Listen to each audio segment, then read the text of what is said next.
Now, the question you might ask yourself, and this is the part of our Coffee with Scott Adams, I wanted to talk about how to get rid of bias in politics.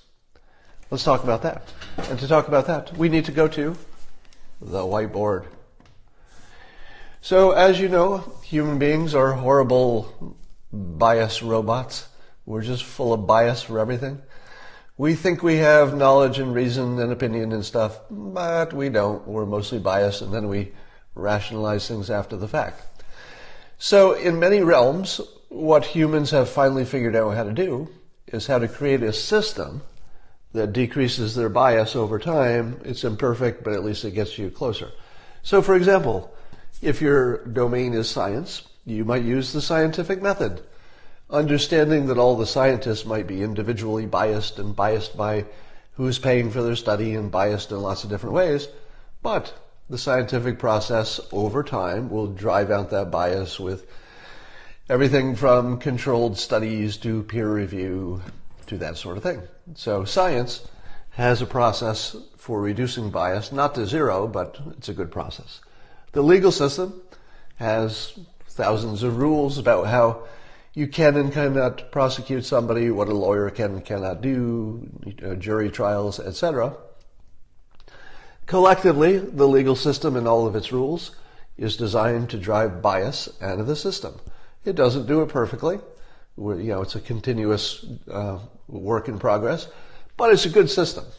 And compared to other countries, it does drive bias out of it. Engineers drive bias out of their decision-making using stuff like math and A/B testing. So they just make sure that the math works, and they've tested it, and they can be sure it works. And that does a pretty good job. But the old way, in politics doesn't have a process anymore. But it used to.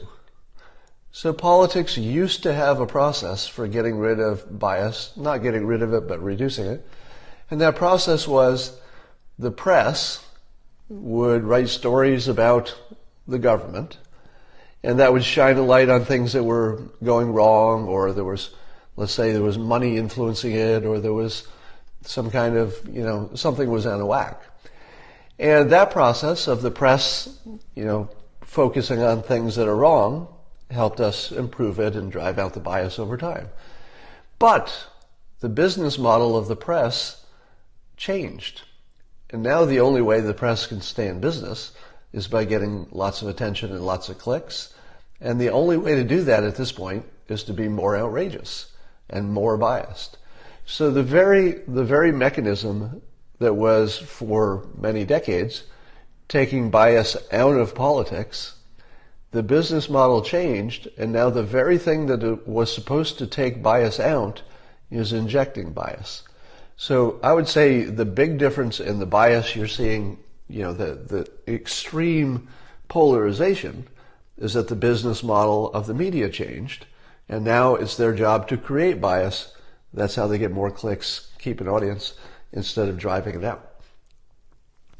So of all these domains, there's only one of them, and I'll talk about these ideas in a moment, but only one of these domains literally doesn't have a mechanism.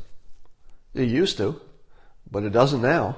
Social media and the press just make bias worse because they like to, or it's their job, or the business model supports that.